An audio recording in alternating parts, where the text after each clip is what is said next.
Boa noite a todos. É um prazer tê-los conosco nessa noite.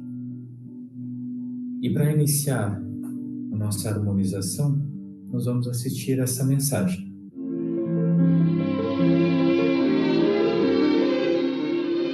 Confia sempre. Não percas a tua fé entre as sombras do mundo.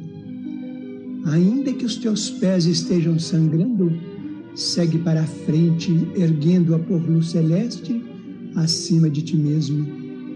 Crê e trabalha. Esforça-te no bem e espera com paciência.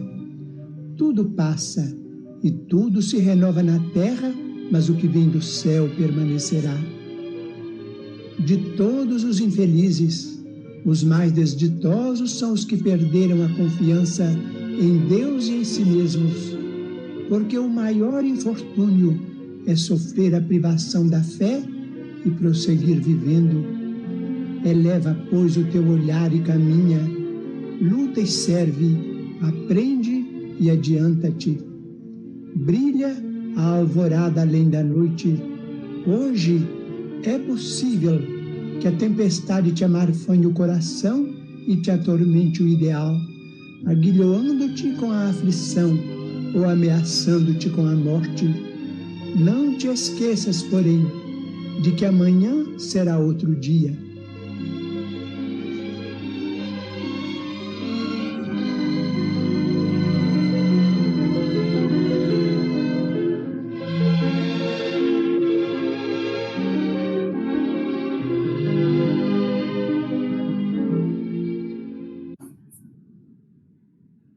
Conectados um pouco mais com Deus, vamos agradecer ao Pai Maior a oportunidade da vida, a oportunidade que nos é dada a todos os instantes de corrigir, de aprender e de evoluir. O Pai, na sua infinita misericórdia, nos fornece oportunidades diárias para o crescimento, para a evolução. E hoje, o irmão Gilvan, de Barra Velha, vai nos trazer reflexões importantes sobre o tema O Código Penal da Vida Futura. Que todos tenham uma ótima palestra. Olá, amigos e irmãos do Centro Espírita Jesus Nazareno. É um prazer estar novamente com vocês, agora no formato online, né? Há tantos anos que nós nos conversamos presencialmente nesta casa espírita tão querida, e agora nós, pela imposição desta pandemia, nós então estamos neste novo formato que impõe desafios, que traz facilidades por conta da tecnologia, mas também que impõe desafios de comunicação.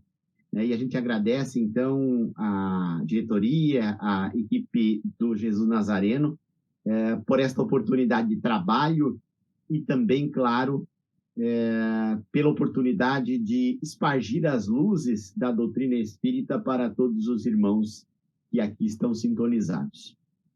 A doutrina espírita pode ser definida como uma ciência de observação de consequências morais ou religiosas e também filosóficas, que se expressa no tripé ciência, filosofia e religião, ou queiram alguns, ciência, filosofia e moral. Há aí um debate, né, como nós bem sabemos, de estudiosos da doutrina, uns defendendo o aspecto religioso da doutrina, entre os quais estes eu me incluo, mas entendendo que ela não se trata de uma doutrina, de uma religião convencional, engessada, dogmática, e há outros enfatizando que ela é mais do que uma religião, ela é um código de moral, ela é uma proposta moralizante de repercussões religiosas, posto que propõe a religação do homem com a sua fonte original, que é Deus. É uma discussão longa, é uma discussão que nos leva a muitas percepções e que a gente não se posiciona neste momento inicial, ou não poderia se posicionar, dizendo que aquele que acha que doutrina não é religião está certo, ou aquele que acha que é religião está certo. A prática espírita, no movimento espírita brasileiro, ela tomou ares de uma religião, muitas vezes até se parecendo com práticas religiosas, notadamente as do catolicismo. Mas, em outros espaços, pode a doutrina também se apresentar como uma sociedade filosófica em sua prática. Porém, o nosso objetivo aqui hoje é ir um pouco além desta conceituação, levando em conta e respeitando os entendimentos de cada qual, que enfatizam, então, que doutrina espírita é religião ou é moral, levando em conta que cada qual, dentro das suas pesquisas, possibilidades interpretativas de entendimento, estão no seu campo de visão certos. Mas a doutrina espírita vai mais além, porque ela estabelece ao homem uma condição de ligação com Deus através do processo de raciocínio sobre aquilo que o homem acredita. É uma fé raciocinada. É uma fé que acompanha o tempo, acompanha a evolução do tempo, ou pelo menos os seus profetentes deveriam acompanhar, né, o andar do tempo, do ponto de vista da ciência e da própria religião, mas ela é uma proposta dinâmica de conhecimento e autoconhecimento da nossa essência indivisível, que é o espírito, e que é imortal, levando em conta pressupostos básicos que são a comunicabilidade com os espíritos, a imortalidade da alma, a pluralidade dos mundos habitados, a possibilidade de vidas sucessivas ou reencarnação, enfim, este conjunto de pressupostos básicos que, a rigor, deve unir os espíritas. Kardec já asseverou, o nosso codificador, que o espírita deve ser reconhecido como aquele que mais se esforça para domar as suas más inclinações. Isto num primeiro momento. Porém, espírita também é aquele que se leva pela aceitação destes pressupostos básicos e pela vivência prática da autotransformação decorrente deles. Impossível imaginar um espírita, por exemplo, que não acredita em mediunidade. Impossível imaginar um espírita que não acredite em reencarnação. Impossível imaginar um espírita que não pense na possibilidade de vidas em outros planos, ou num mesmo plano com várias faixas de existência, conforme algumas proposições, por exemplo, do autor espiritual André Luiz, pelo nosso Chico Xavier. Impossível imaginar um espírita que não acredite em imortalidade. Então, estes pressupostos básicos, 5 ou 6 pontos, são os que norteiam os espíritas, o que deveria pelo menos nortear, e que são regras sem exceção. As outras formas, como nós vemos a doutrina, elas acabam por ser, então, formas que podem ser tidas como secundárias. O modus operandi, o modus de fazer a prática espírita, de conduzir o estilo de cada casa, mais filosófica, mais científica, mais religiosa. No Brasil, as casas são mais religiosas. Estes detalhes secundários não deveriam, a rigor, dividir os espíritas. Nós deveríamos, a rigor, de início, considerar todos como espíritas, desde que se norteiem pelos 5 ou 6 pressupostos básicos da doutrina. E dentro desta conceituação do que é espiritismo, que é esta ciência de observação que nos permite dialogar e entender o mundo espiritual, nós vamos, então, entender e conhecer as obras do Sr. Allan Kardec, ou obras básicas, e as decorrentes do próprio codificador Allan Kardec, se situa em torno de 32 obras que Kardec nos deixou, e que servem para a gente, então, ampliar o conhecimento e estender o entendimento desses 5 pontos principais. Sim, somos espíritos imortais. Fomos criados por Deus, tivemos um início, não teremos fim. Estamos sob o influxo da lei da reencarnação. Reencarnaremos até atingir a nossa purificação espiritual, o nosso estágio de espírito avançado ou evoluído. Sim, temos condições de nos comunicar com os nossos entes queridos que foram para o mais além, com seres extracorpóreos, com consciências que estão entre as dimensões. Sim, existe a possibilidade de estas entidades espirituais viverem em mundos que não o nosso, que se situam em condições de percepção extrasensorial, as quais nós, a rigor, na nossa matéria densa, não conseguimos entrar. Tudo isto é estendido, então, nas obras básicas. E dentro das obras básicas, nós temos as 5 consideradas mais importantes, a partir de O Livro dos Médiuns, de O Livro dos Espíritos, passando pelo Livro dos Médiuns, o Evangelho segundo o Espiritismo, a Gênese e o Céu e o Inferno. Poderíamos incluir aí também um livro importante, que é O que é o Espiritismo. Inclusive, em algumas orientações, o Sr. Kardec sugeriu que se começasse também por O que é o Espiritismo. Mas, enfim, 5 obras básicas ou 6 obras básicas, e aí as decorrentes. E isto, quando a gente começa a mergulhar no conhecimento espírita, nós vamos observar a possibilidade de desencadear este processo de autoconhecimento, esta reaproximação que o Espiritismo tem pelo seu potencial intrínseco de nos conectar com Deus e de nos assumirmos espíritas vivenciando uma religião ou uma ética religiosa baseada em modelos já pré-estabelecidos. Sendo que, no Brasil, o principal modelo de apresentação, de vivência da fé espírita é o Evangelho através das concepções de Jesus, oriundas a partir do tronco judaico-cristão.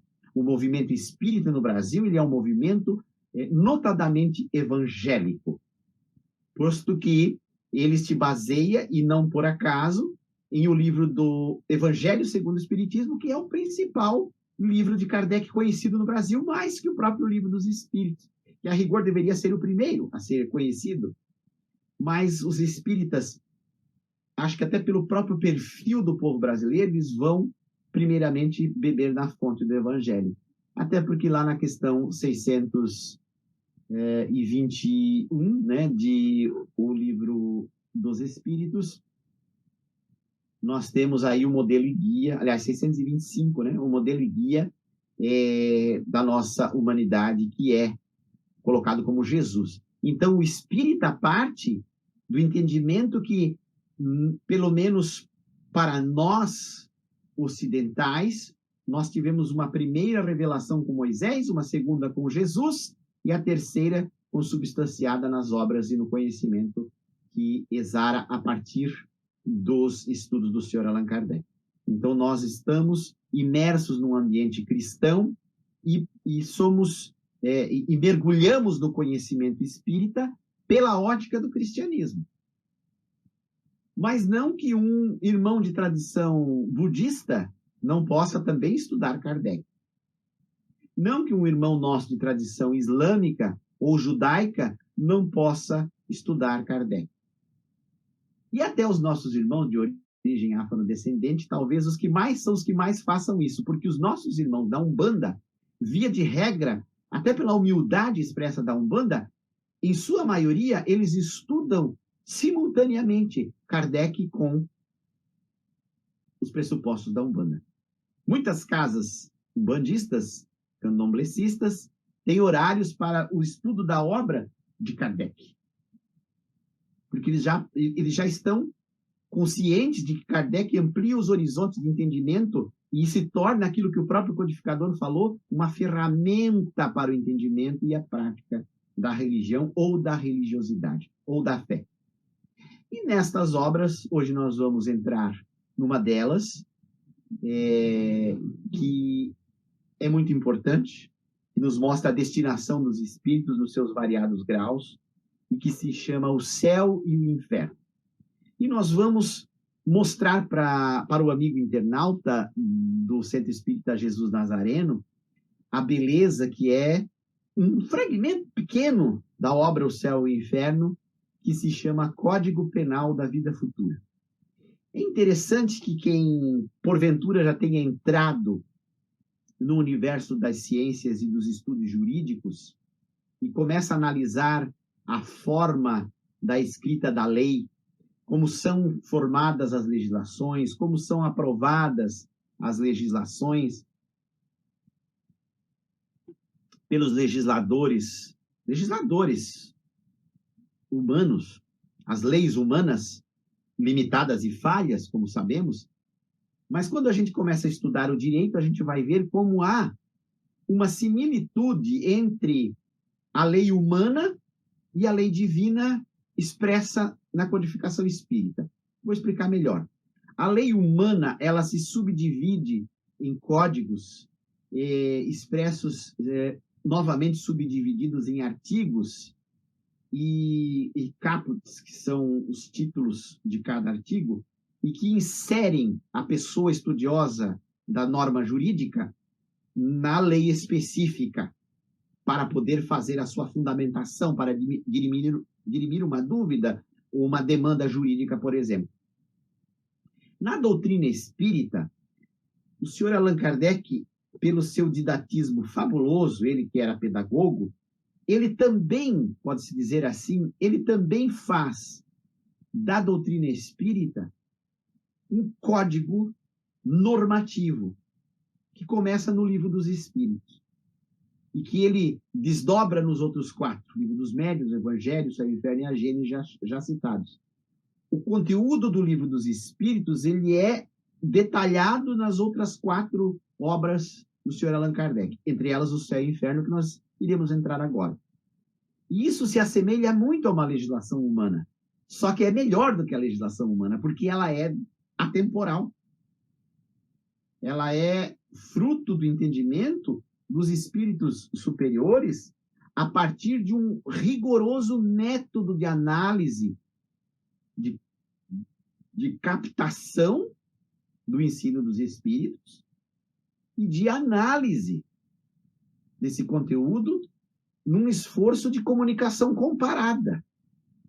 O Sr. Allan Kardec foi um hábil entrevistador, foi um hábil jornalista, foi um hábil legislador, posto que ele nos trouxe um conteúdo doutrinário que é uma legislação de ordem superior, como falamos, mas que ele não fez a esmo, ele não fez a partir da sua própria intuição, embora a intuição de Kardec ela fosse, por si só,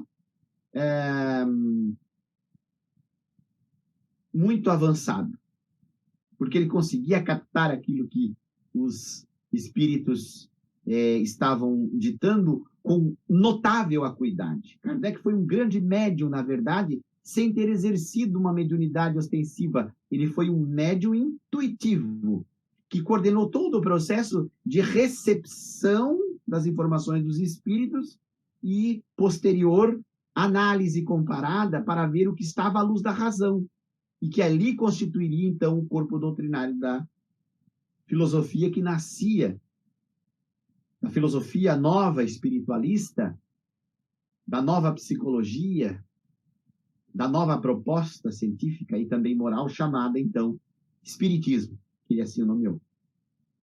E dentro desse arcabouço de conteúdo, existe um código que mostra a situação do espírito na vida espiritual, que é o código da vida futura, como nós assim o conhecemos. O Código Penal da Vida Futura é uma lei dos espíritos, uma legislação dos espíritos, inserida na obra O Céu e o Inferno, que nos possibilita entender a destinação e as penas do homem terreno quando transposto pelo fenômeno da morte para o mundo espiritual, para que nós entendamos a felicidade ou a infelicidade no mundo futuro, sob a ótica da doutrina espírita. É maravilhoso esse Código Penal. E como falamos, evidentemente, ele é superior ao Código Penal da Terra. Para vocês imaginarem, o nosso Código Penal brasileiro é de 1942, se não me engano. Está muito defasado e precisa de uma atualização, assim como houve até com o Código Civil, que em 2002 teve uma nova versão. Esses processos de atualização humana da legislação demandam muito tempo e estão submetidos a muitos interesses, alguns deles nem tão nobres assim. Para que nós possamos refletir sobre a obra de Kardec do ponto de vista desse código e conhecer este Código Penal de ordem superior, o convite que a gente faz aos irmãos e irmãs é que possam lê-lo nos seus 33 artigos na obra O Céu e o Inferno. E nós vamos detalhar aqui alguns deles de maneira comentada para que a gente tenha ideia da beleza que é esta proposta dos espíritos para que nós tenhamos uma ideia mais aproximada da nossa vida futura. Do que nos espera de recompensa ou de punição, vamos usar a palavra punição entre aspas, porque o Espiritismo não leva em conta, não acredita num Deus punitivo, vingativo, como posto por religiões dogmáticas, não é? Mas nós vamos ter uma ideia, então, mais aprimorada daquilo que nos espera no mundo espiritual. E vamos fazê-lo através de uma reflexão de 2014, que nós achamos oportuna do ponto de vista do Evangelho, e que não é uma reflexão espírita, né, e sim do nosso formidável Papa Francisco, quando ele disse assim, num recado dado aos corruptos de toda a ordem, de qualquer partido, de qualquer filosofia, de qualquer tendência política, quando ele falou em 11 de junho de 2014, um dia tudo terminará e no além não poderão levar o fruto da sua corrupção. Vejam que reflexão fantástica e formidável do também formidável Papa Francisco. Primeiro, ele estabelece que há algo além. Ele, como líder máximo da Igreja Romana, já nos deixa conscientes de que há uma vida futura. As concepções é que diferem, sejam no Espiritismo, sejam no catolicismo, sejam na Igreja Evangélica ou nas religiões não cristãs. As concepções de vida futura diferem, mas a certeza de vida futura, pelo menos na ótica do Papa Francisco, então, que representa, que é a voz da doutrina católica no mundo, ele diz que um dia tudo aqui terminará. Isto tem correlação com a doutrina espírita. Terminará como? Terminará com a morte, não é? E, no além, quem for corrupto não poderá levar o fruto daquilo que corrompeu. Vejam como é importante e que nos leva a uma reflexão sobre o que nos espera, então, no além. O que a gente pode levar para o além? E aí entra o Código Penal da Vida Futura. Está lá na proposta, nos 33 artigos dessa legislação de ordem superior. Artigo 1º. A alma, o espírito, sofre na vida espiritual as consequências de todas as imperfeições que não conseguiu corrigir na vida corporal. O seu estado, feliz ou desgraçado, é inerente ao seu grau de pureza ou de impureza. Veja bem, a gente sabe que muitas vezes o sofrimento começa aqui mesmo, mas é na vida espiritual que nós temos a colheita ou as consequências destas imperfeições de maneira mais pungente. e que representam a oportunidade de quitação dos débitos não corrigidos na vida corporal. Veja bem, quando não corrigimos a tempo aqui, nós estamos nos candidatando a quitar do lado de lá. Este é o primeiro artigo do Código Penal da Vida Futura, que estabelece que, então, o estado da alma no mundo espiritual é inerente ao grau de pureza dela. E por isso o Cristo, sabiamente, nos orientou: reconcilia-te com o teu adversário enquanto estás a caminho. Foi com base nesta fala do Cristo que, então, os espíritos estabelecem um Código Penal da Vida Futura que descreve: corrija aquilo que você pode corrigir na sua vida corporal para que não tenha que fazê-lo na espiritual. Porque é lá que você poderá, então, ter que ressarcir débitos de maneira mais ampla. E nós vamos para o artigo 2º. A completa felicidade prende-se à perfeição, isto é, a purificação completa do espírito. Toda imperfeição é, por sua vez, causa de sofrimento ou privação de gozo, do mesmo modo que toda perfeição adquirida é fonte de gozo e de atenuante de sofrimentos. Toda imperfeição é causa de sofrimento. Isso é importante que nós tenhamos como regra, sem exceção. A imperfeição nos causa o desconforto consciencial, ou pelo menos deveria nos causar, e ela nos gera, uma vez vivenciada, praticada, ela nos gera o sofrimento. E toda virtude, toda perfeição adquirida atenua o sofrimento. Veja bem, perfeição adquirida. Os espíritos deixam aí margem para o nosso entendimento de que perfeição não é algo que vem como uma láurea miraculosa, como uma outorga sem merecimento. Nós temos que galgar caminhos para a nossa perfeição. Nós temos que construir virtudes, nós temos que desenvolver hábitos sãos, através da prática do bem, da caridade material e espiritual, da prática das virtudes, do desapego aos interesses menos nobres, os interesses da matéria. Tudo isso, então, leva os espíritos a cunhar esse termo, perfeição adquirida. Perfeição não é algo miraculoso. Perfeição não é algo que Deus dá a povos eleitos. Deus não tem preferências. Deus não tem preferência. Então, perfeição adquirida, fonte de gozo e atenuante de sofrimentos. Importante que nós tenhamos isso em mente, porque é o caminho para a construção da completa felicidade. E no artigo 3º, olha lá o que os espíritos dizem: não há uma única imperfeição da alma que não importe funestas e inevitáveis consequências, como não há uma só qualidade boa que não seja fonte de gozo.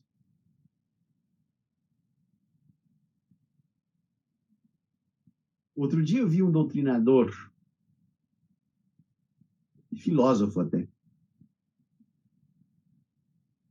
que mora nos Estados Unidos, é professor nos Estados Unidos, estava defendendo o tabagismo, dizendo que o tabagismo é bom. Sim, por que pareça, que o tabagismo não é aquilo que fala. A indústria anti-tabaco está errada. Esse mesmo professor de filosofia, ele, por conta de o sistema de saúde norte-americano não contar com uma estrutura de saúde pública, ele veio esta semana para se tratar no Brasil, num hospital ligado a uma universidade pública pelo SUS, por problemas de ordem respiratória. Semeadura e colheita. Como é que uma pessoa que leciona uma tese estapafúrdia de que tabagismo é bom não vai ter problemas decorrentes do tabagismo porque fumam um cigarro atrás do outro. Não há uma única imperfeição da alma que não importe funestas consequências inevitáveis. Inevitáveis. E as qualidades, então, são o quê? São fontes de gozo. Quando você desenvolve, mantém, adquire, nutre qualidades, você está gerando gozo. A soma das penas, dizem os Espíritos, ela é proporcional à soma das imperfeições e dos desfrutes, dos gozos, é proporcional, então, à soma das qualidades. Quanto mais você constrói o bem e a virtude, mais você terá bons frutos.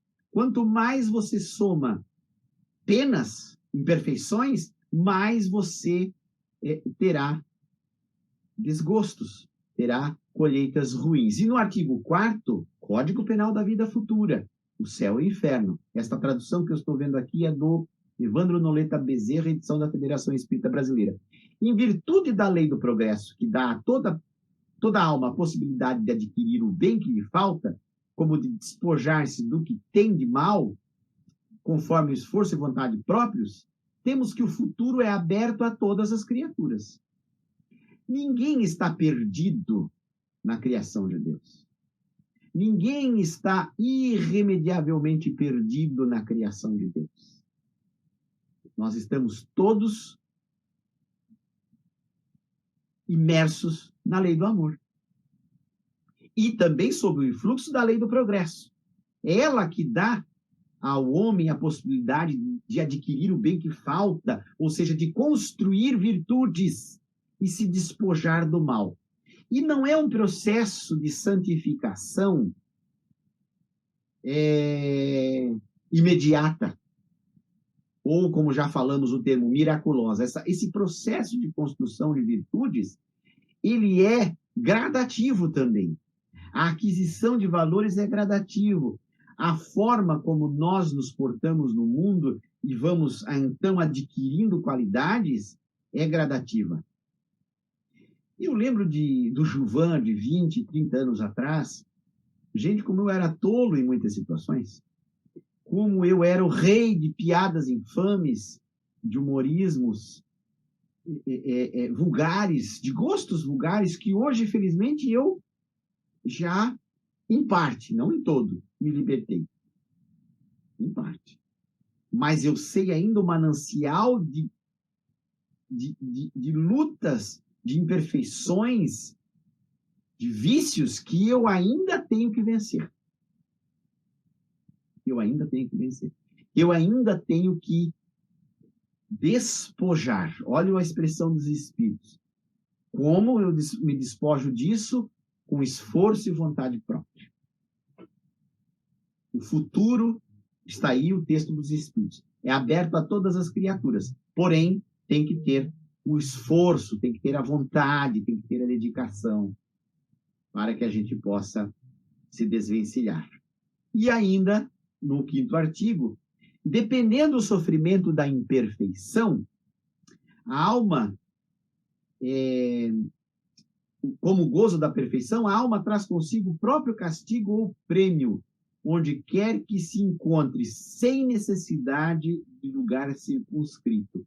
O inferno está por toda parte em que haja almas sofredoras, e o céu igualmente onde haja pessoas felizes ou almas felizes. Isso é muito importante, porque muita gente diz, aqui se faz, aqui se paga.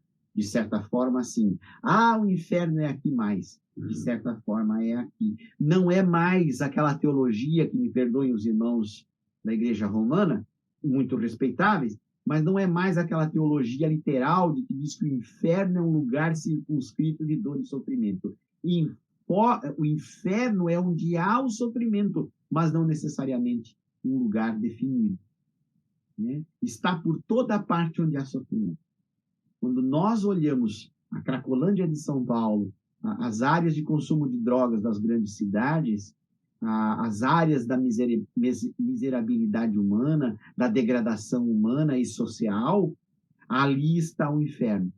Ali está a dor. Mas não pensamos que seja só inferno e dor. Muitas vezes ali nós encontramos grandes almas, trabalhando e renunciando para o próximo. E digo o padre Júlio Lancelotti, que fez destas áreas o seu campo de trabalho. E muitas vezes, nas regiões mais abastadas, nas mansões mais ricas, nos espaços mais luxuosos, estão aqueles que exploram, estão aqueles que acumulam capitais, estão aqueles que usurpam, estão aqueles que violam direitos, estão aqueles que fazem as leis que nós falamos, que muitas vezes não são tão nobres assim, de acordo com os seus interesses e não os da coletividade. Por isso, Chico Xavier psicografou num livro, está reunido num livro belíssimo da Lavra de Chico Xavier, chamado A Luz da Oração, a prece de Cerinto. O espírito de Cerinto roga em prece não por aquele que é ferido pela pedrada, mas por aquele que atira a pedra. Porque muitas vezes nós concentramos o nosso olhar piedoso, a partir da doutrina espírita, nós concentramos um olhar piedoso para aquele que sofre, para aquele que está com frio, que está com fome. Mas o que causou a desigualdade,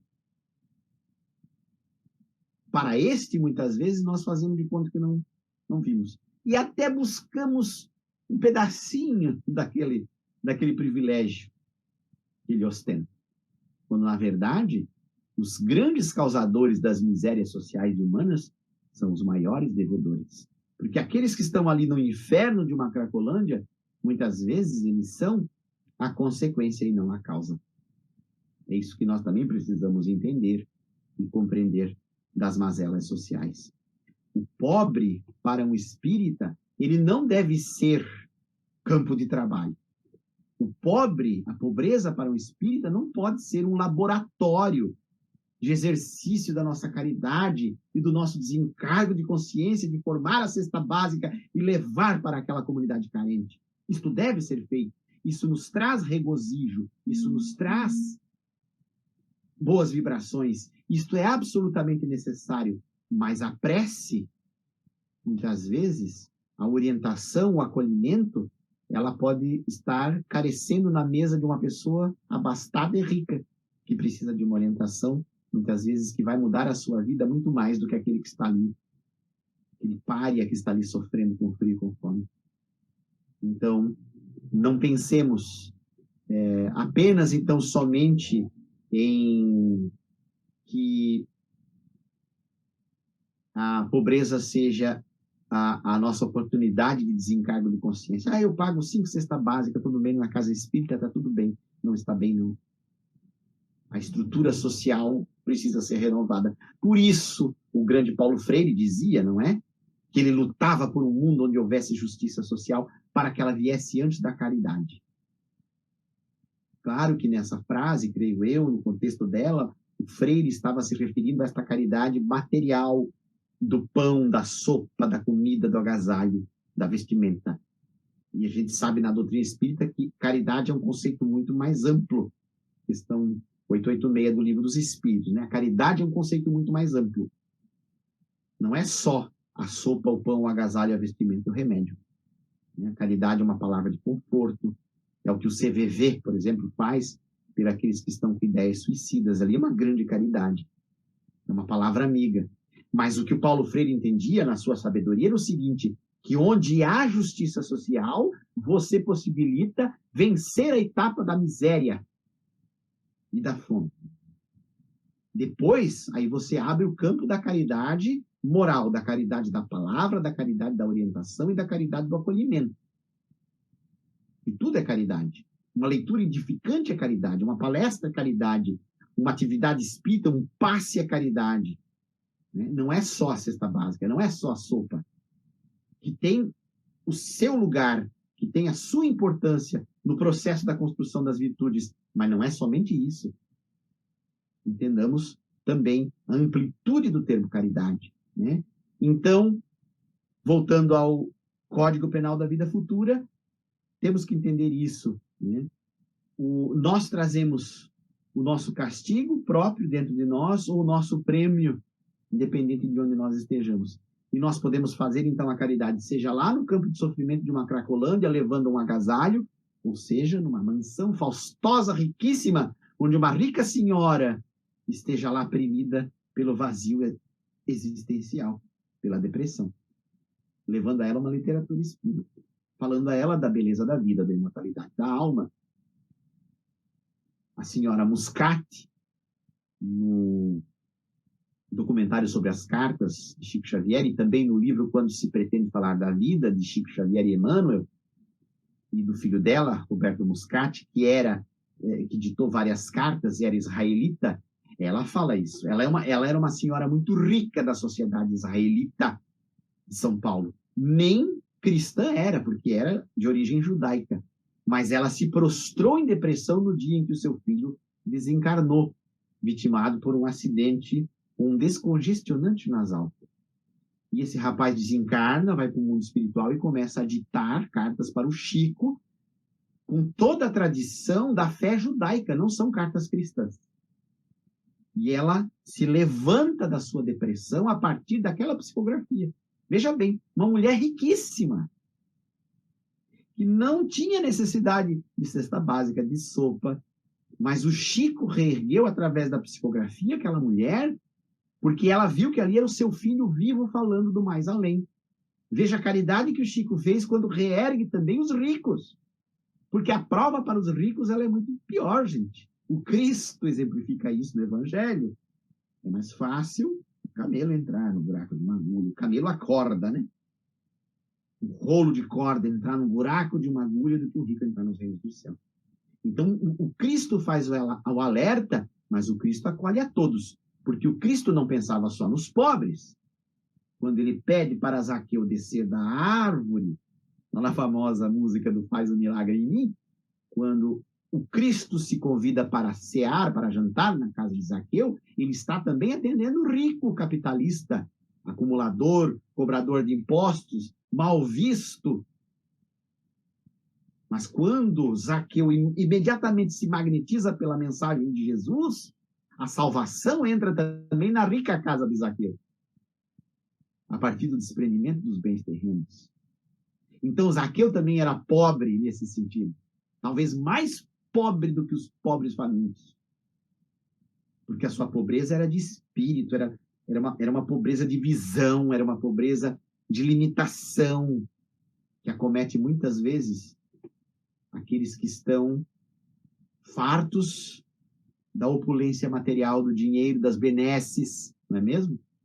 Nós não vimos aí, aqui no litoral de Santa Catarina, tão perto de nós, aqui perto de Itajaí, lanchas, iates, fazendo festas, aglomerações, bebedeiras, comidas caras, roupas minúsculas, em plena pandemia, com os hospitais todos lotados, sem vagas para internação. Mas aquelas pessoas estavam lá, quanto custa o passeio de barco, de um iate? Essas pessoas têm tudo, mas não pode fazer aglomeração.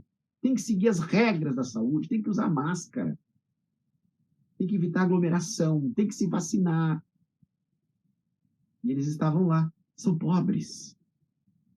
São pobres. Agora, claro, no primeiro momento você alimenta o faminto, evidente. Porque aqueles pobres que estão lá na opulência, muitas vezes ainda não querem o socorro. E os famintos já estão pedindo socorro. Então você vai lá e alimenta. Mas não esqueça que isto não é laboratório para trabalhar a caridade. Isto é campo de doação e de renúncia.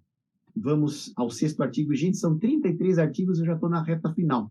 Eu queria que o Júlio me desse quanto tempo falta, Júlio, para a gente poder encerrar. Mas, assim, 6º artigo, são 33, como eu falei, o Código Penal da Vida Futura nos ensina essas reflexões e vai ficar para o nosso internauta e o nosso amigo do Jesus Nazareno pesquisar essa legislação e completá-la em casa. Dever de casa.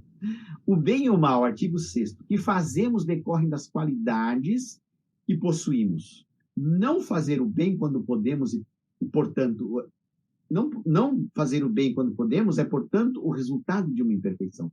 Se toda imperfeição é fonte de sofrimento, o espírito deve sofrer não somente pelo mal que fez, como pelo bem que deixou de fazer na vida terrestre.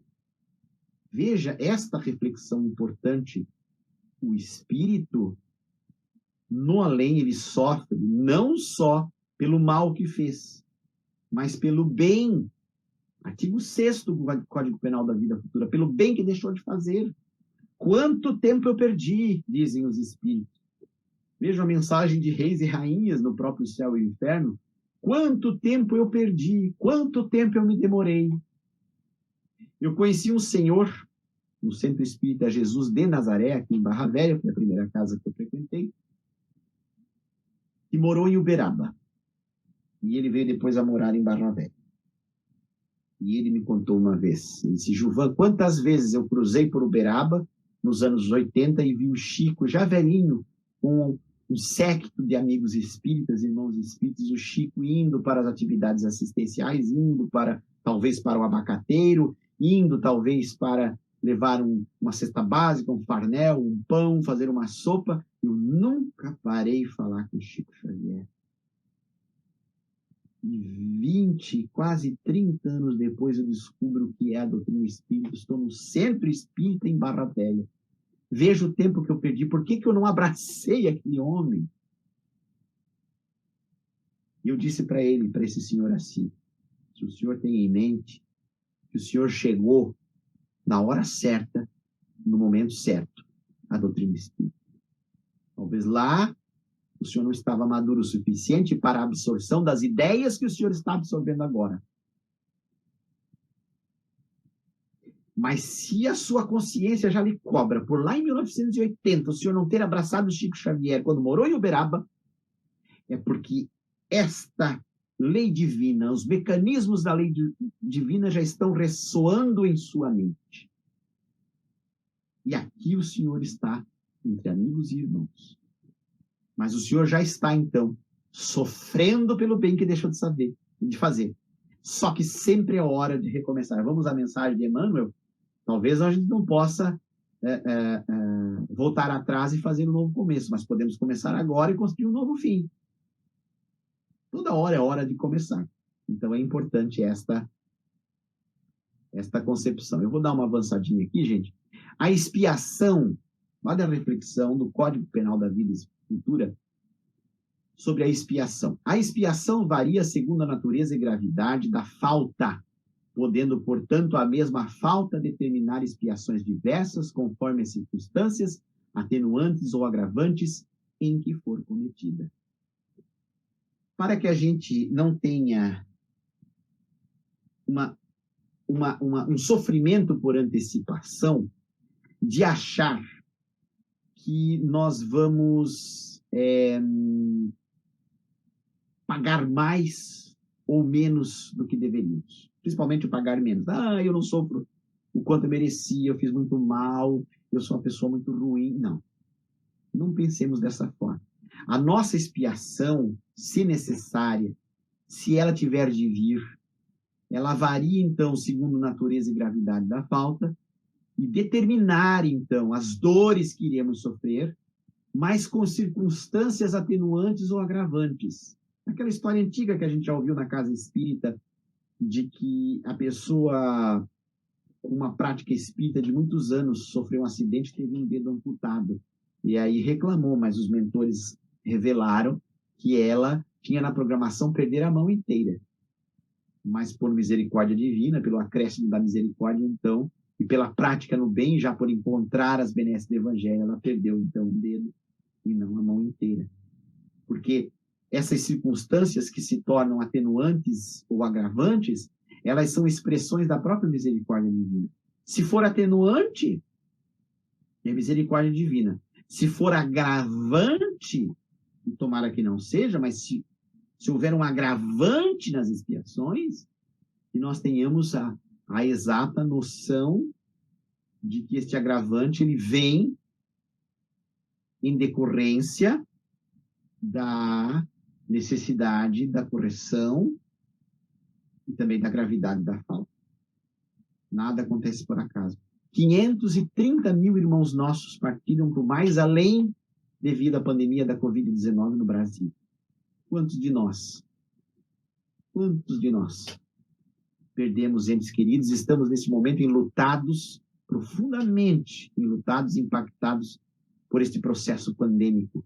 E hoje ainda eu conversava com uma senhora de 80 e tantos anos, cujo esposo, meu vizinho, partiu devido à Covid-19, não pela Covid, mas em decorrência da Covid, porque ele fechou o ciclo da doença, mas continuou hospitalizado, e aí morreu em decorrência da doença, já com 88 anos de idade. Então nós conversávamos isso, a família é muito católica, e nós conversávamos isso. Ninguém desencarna, então, com exceção da opção errada pelo suicídio, mas ninguém desencarna, então, sem autorização da lei divina. Ninguém parte de véspera, ninguém desencarna sem a providência divina autorizar, vamos dizer assim, ou programar. Porém, isto não invalida a responsabilidade daqueles que negligenciaram a possibilidade do atendimento e da cura. Ninguém desencarna sem a providência divina estar assistindo todo o processo. Mas isso não elimina a responsabilidade de quem desviou verba de respirador, de quem superfaturou vacina, de quem retardou o processo de vacinação, de quem foi negligente, de quem desorientou. Quem fez isso contraiu karma gravíssimo. Vamos usar o karma aqui com a letra C. O karma não é uma palavra espírita, né? Mas para a ideia de ação e reação. Quem negligenciou a saúde pública e deixou a condição chegar em qualquer esfera federal, estadual, municipal, e favoreceu as mortes pela Covid-19 ou qualquer outra doença, contraiu débito pesado. Está aqui, ó, agravantes, conforme as circunstâncias, expiação variando de acordo com a natureza da falta.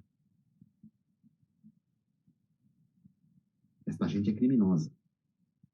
Mas nós espíritas devemos ter caridade para com os criminosos. Item do Evangelho segundo o Espiritismo.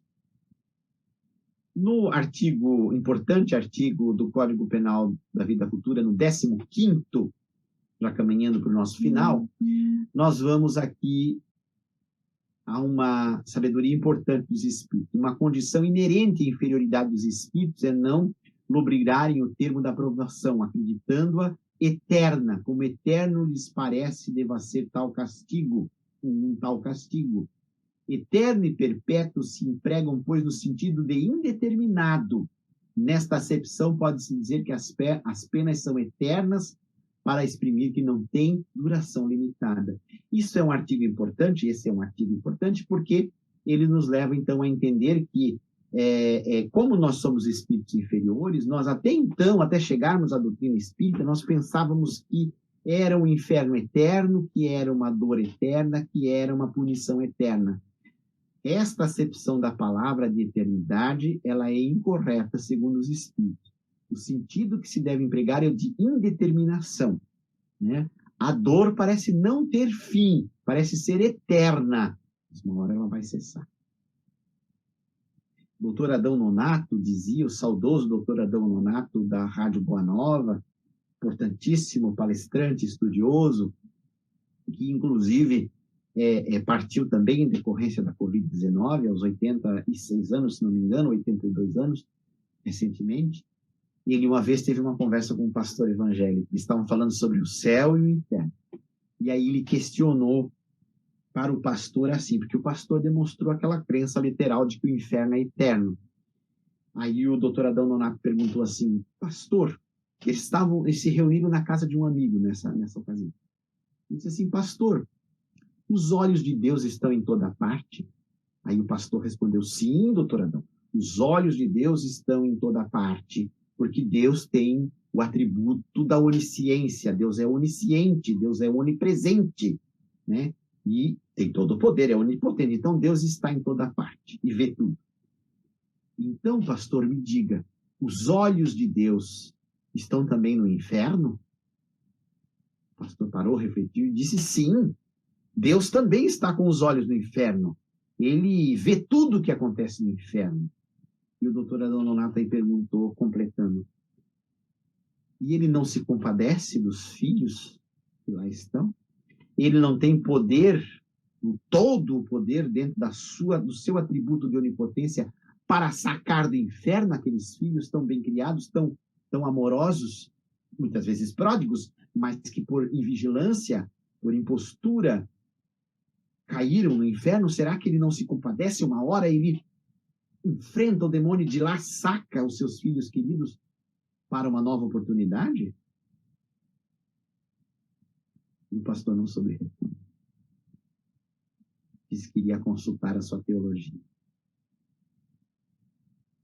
Não se pode refletir e entender Deus sem o atributo da onipotência. Não é mesmo? Não podemos entender Deus sem o atributo da onipotência, da onipresença, da onisciência. Deus não conseguir tirar um filho querido seu das entranhas do inferno seria uma derrota para o diabo. E Deus não é mais fraco que o diabo. Usando aí o sentido figurativo, evidentemente, nós espíritas não acreditamos no diabo como se apresenta, né? Eu vou avançar aqui para mais alguns artigos e citar o do número 21.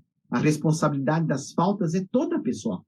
Ninguém sofre pelos erros alheios, salvo se a eles deu origem, quer provocando-os pelo exemplo, quer não os impedindo quando poderia fazer.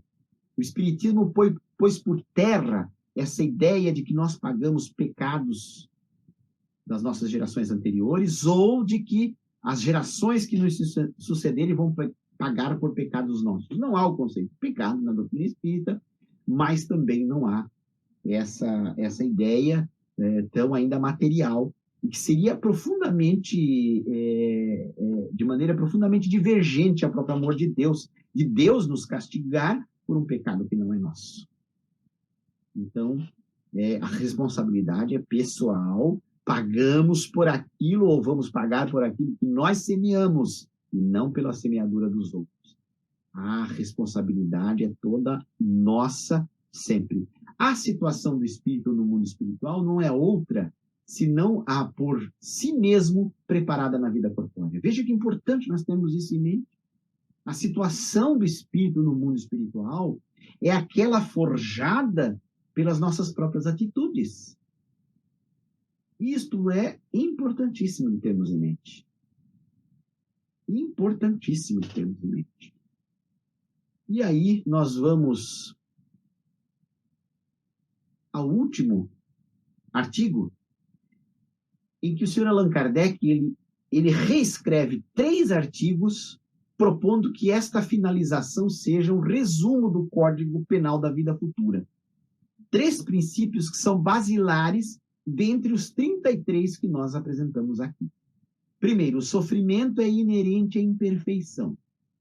Se estamos sofrendo é porque somos imperfeitos, não há dúvida disso. Segundo, toda imperfeição, assim como toda falta dela promanada, traz consigo o próprio castigo nas consequências naturais e inevitáveis. Assim, a moléstia pune os excessos e da ociosidade nasce o tédio, sem que haja mister de uma nova condenação especial para cada falta do indivíduo. Isso é importante, né? Toda imperfeição e toda falta que dela resulta tem como consequência um castigo, que não é castigo de Deus, é castigo da lei. Entenderam? Deus estabelece as suas leis, mecanismos justos, soberanamente justos e bons, mecanismos equitativos, mecanismos de reparação, mecanismos de reconciliação, de reestruturação, de cura. Estes são os mecanismos de Deus. Agora, a falta das imperfeições, ela traz no seu bojo a necessidade da reparação, através do, entre aspas, castigo, consequência natural e inevitável. É imperfeito, vai ter castigo.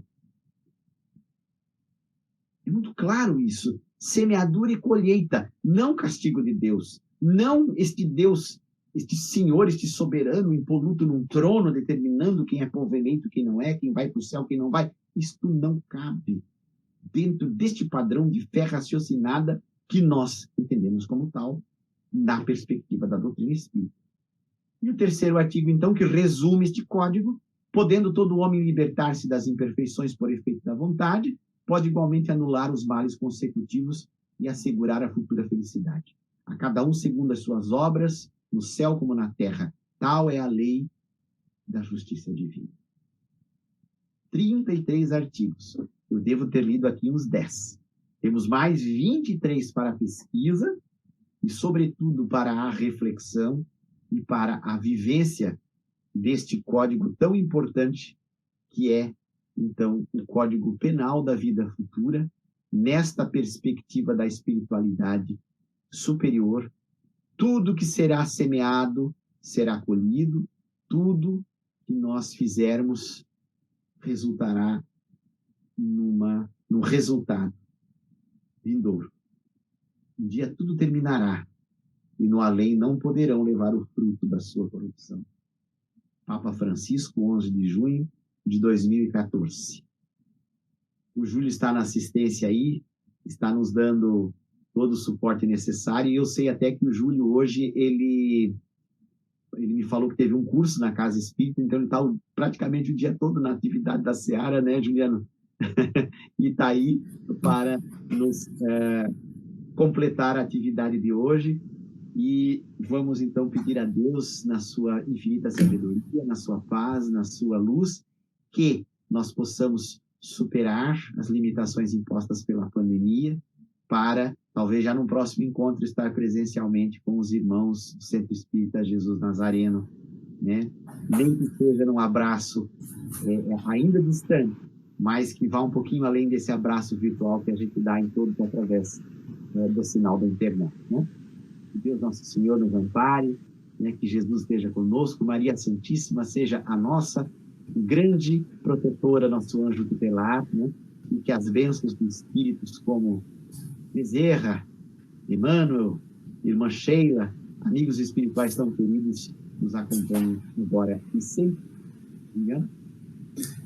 Nós que agradecemos pela excelente palestra, né, trazendo reflexões tão importantes para a nossa ação enquanto seres que estão buscando a evolução. Muito obrigado. Ok. Muito obrigado pelo convite de trabalho e de responsabilidade.